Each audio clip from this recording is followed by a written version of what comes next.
Hi friends, நம்ம எங்கே வந்திருக்கோம்னு பார்த்தீங்கன்னா முருங்கைக்காய் பறிக்க வந்திருக்கோம். இங்கே பாருங்கள், முருங்கைக்காய் இப்போ தான் சீசன், அதனால் பூலாம் அங்கே பாருங்கள், முருங்கைப்பூ 4 முருங்கை மரம் இருக்குங்க. உங்களுக்கு தோட்டத்து வீடியோ போடும்போது காமிக்கிறேன். இவங்க இன்னொரு மரம் எவ்வளோ பிஞ்சு வச்சுருக்கு பாருங்கள்.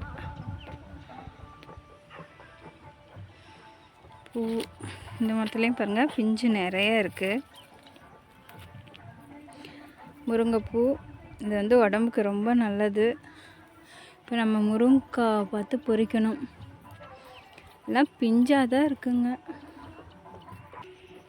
இது இன்னொரு மரம், இதுலேயும் பார்த்திங்கன்னா பிஞ்சு தான் இருக்குது. இன்னும் குழம்பு வைக்கிற அளவுக்கு காய் வரல. இதுலேயும் பாருங்கள், நிறையா பிஞ்சு பூலாம் இருக்குது. வச்சா ஒரே தான் வைக்கிது, இல்லைன்னா காயே இருக்கிறது இல்லை. அடுத்த மரத்தை பார்க்கலாம் வாங்க. இந்த மரத்துலேயும் பாருங்கள், இதுலேயும் வந்து பொறிக்கிற மாதிரி காய் இல்லை, எல்லாமே வந்து பிஞ்சு தான் இருக்குது. பூ இப்போ தான் நிறைய வச்சுருக்கு. இங்கே பாருங்கள், தெரியுதா? எல்லாமே பிஞ்சு தான், இன்னும் வைக்கிற அளவுக்கு ஒன்றுமே இல்லை. சரி வாங்க நம்ம போகலாம்.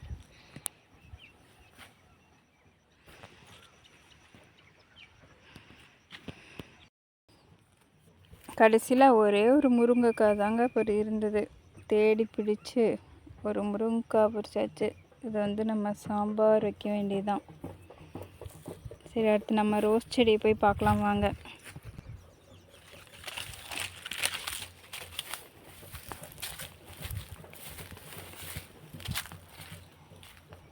உங்களுக்கு வந்து அடுத்த வீடியோ வந்து தோட்டத்தில் இருக்க மரங்கள்லாம் என்னென்ன மரங்கள் வச்சுருக்கோன்னு சொல்லி உங்களுக்கு நான் வீடியோ எடுத்து போடுறேன்.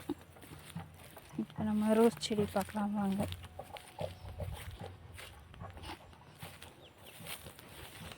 பார்த்தீங்களா, செடி ஒன்று பூ வச்சுருக்கு. நான் 2 நாளாக வந்து பார்க்கவே இல்லை, அதனால் அப்படியே காஞ்சிருச்சு, மலர்ந்து காஞ்சிருச்சு.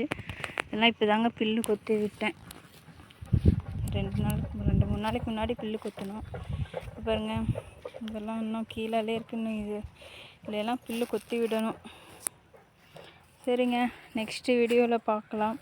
இந்த வீடியோ பிடிச்சிருந்தால் லைக் பண்ணுங்கள், ஷேர் பண்ணுங்கள், சப்ஸ்கிரைப் பண்ணுங்கள், மறக்காமல் பெல் ஐக்கனை கிளிக் பண்ணுங்கள். தேங்க்யூ.